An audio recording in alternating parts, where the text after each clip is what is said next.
What's up everyone, Dr. Grant here, Change the Game Performance.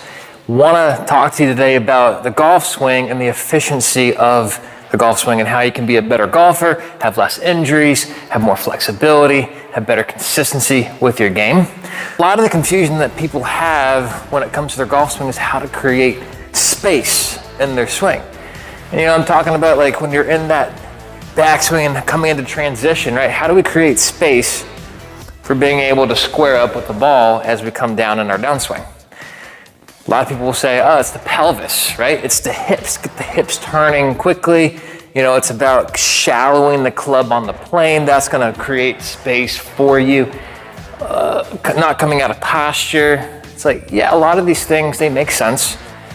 But what ultimately is going to help create that space consistently and the repeatability of it, it's repeatable, is going to come down to how well that left foot, that left leg pushes in the ground.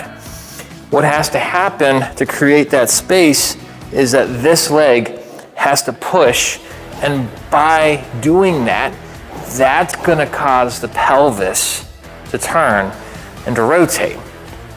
That's gonna create the space that you're looking for in your swing. But what has to be, a prerequisite for that? You need to have good hip mobility. You need to have good strength in your legs to be able to know how to, push the ground, if you will, ground force. But you also have to have good spine mobility, good shoulder mobility, good neck mobility. Those are all big rotational centers of the golf swing that you need to have moving well. And then it's about the strength of all of those different areas, and then about how well you can time those different elements of your golf swing. It's gonna come down to the sequencing of the kinetics, which means ground force. That's going to influence the kinematics, or a 3D motion of different segments moving through space with angular acceleration.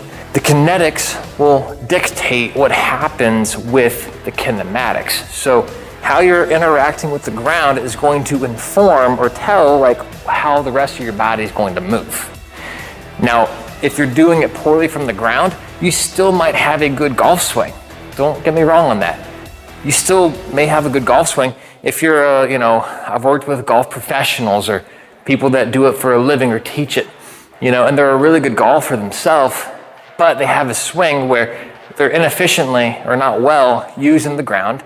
They're pushing at the wrong times, but they've gotten really, really good at it, and they're able to shoot pretty low scores. Though, they'll have a little bit of variability with, higher round, lower round, but overall, they're like a scratch golfer. If not a little bit better. But what then needs to change about their swing is the fact that these guys, they end up getting hurt because of their swing, because they're inefficiently using the ground. That's causing them to load at different times in the hip wrongly, or not the best, if you will, which causes pain, which causes problems. And so what do you have to do with the golfer who's actually really good, but is experiencing pain in that situation? You kind of have to change the pattern a little bit. And so through reprogramming the golf swing, through drills like shift and turn, through continuous swings, through basically learning how to move the body dynamically and rhythmically, we're able to then correct a lot of those patterns, a lot of those problems, though it takes time. How to become more dynamic, how to become more rhythmic, and being able to use the ground effectively.